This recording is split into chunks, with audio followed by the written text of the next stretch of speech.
एक बार की बात है, एक गांव में एक बूढ़ा आदमी रहता था। उसकी पत्नी का देहांत हो चुका था और वह अपने बेटे हीरू के साथ रहा करता था। वह बूढ़ा आदमी अपने बेटे से बहुत ही परेशान था, क्योंकि उसका बेटा बहुत ही कामचोर और नालायक था। वह कोई काम नहीं करता था, बस गांव में नालायक दोस्तों के साथ इधर उधर घूमा करता था। तो एक दिन उस बूढ़े आदमी ने अपने बेटे को सबक सिखाने का सोचा।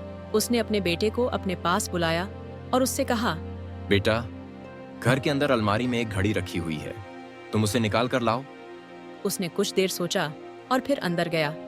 अलमारी से उस घड़ी को बाहर निकाल कर लाया। फिर उसके पिता ने उससे कहा, अब तुम एक काम करो, इस घड़ी को अपने साथ बाजार में लेकर जाओ और जितने लोग भी तुम्हें मिलेंगे सबसे तुम इस घड़ी की कीमत पूछ कर आना। क्यों पिताजी, इसे बेचना है क्या? जितना मैंने कहा उतना करो पहले। अब वो लड़का उस घड़ी को लेकर बाजार में चला गया। उसने बाजार में सभी लोगों से उस घड़ी की कीमत पूछी। किसी ने उस घड़ी की कीमत 700 बताई, किसी ने 400, तो किसी ने 1000।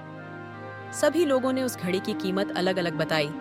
फिर वह लड़का अपने पिता के पास वापस आया और घड़ी देकर बोला, पिताजी, सभी लोगों ने इस घड़ी की कीमत अपने हिसाब से बताई। किसी ने 700, किसी ने 400, तो किसी ने 1000। वह घड़ी को रखकर फिर गांव में घूमने चल दिया।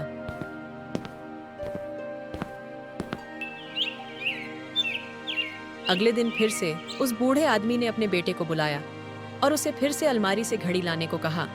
अलमारी से उस घड़ी को बाहर निकाल कर लाया।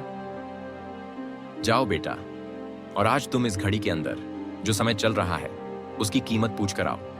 लड़के को समझ नहीं आ रहा था कि उसके पिताजी उससे क्या करवाना चाह रहे हैं। फिर भी वह दुखी मन से घड़ी को लेकर बाजार में चला जाता है और कुछ लोगों से उस घड़ी के अंदर जो समय चल रहा था उसकी कीमत पूछता है।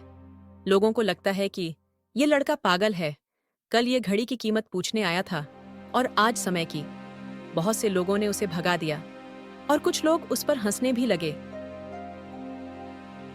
फिर वह बहुत परेशान हो जाता है और सोचता है कि ये मेरे साथ क्या हो रहा है।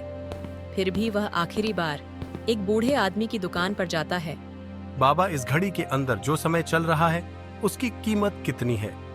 बूढ़े आदमी ने कुछ देर सोचा, फिर बोला, बेटा, जो समय है ना, जिसकी तुम कीमत पूछ रहे हो, इसकी कोई कीमत नहीं लगा सकता है। तुम करोड़ों रुपए देकर भी अपने जिंदगी का 1 सेकंड भी वापस नहीं ला सकते हो। इसीलिए इस टाइम का सही उपयोग करो। उसको धीरे धीरे बातें समझ में आ रही थीं। बेटा, टाइम की एक बुरी बात यह है कि टाइम गुजर जाता है, और अच्छी बात यह है कि तुम उसे किन चीजों में गुजारते हो ये तुम्हारे हाथ में होता है। उस बूढ़े आदमी की बात सुनकर उस लड़के की आंखें खुल सी गईं, मानो उसमें एक बड़ा बदलाव सा आ गया हो। फिर वह अपने पिताजी के पास उस घड़ी को लेकर गया और उन्हें सारी बात बताई, और उस दिन के बाद से हीरू की जिंदगी बदल सी गई। उसने सारी बुरी संगत को छोड़ दिया और अपने काम पर ध्यान देने लगा। दोस्तों, कहानी कैसी लगी? कमेंट करके जरूर बताइएगा।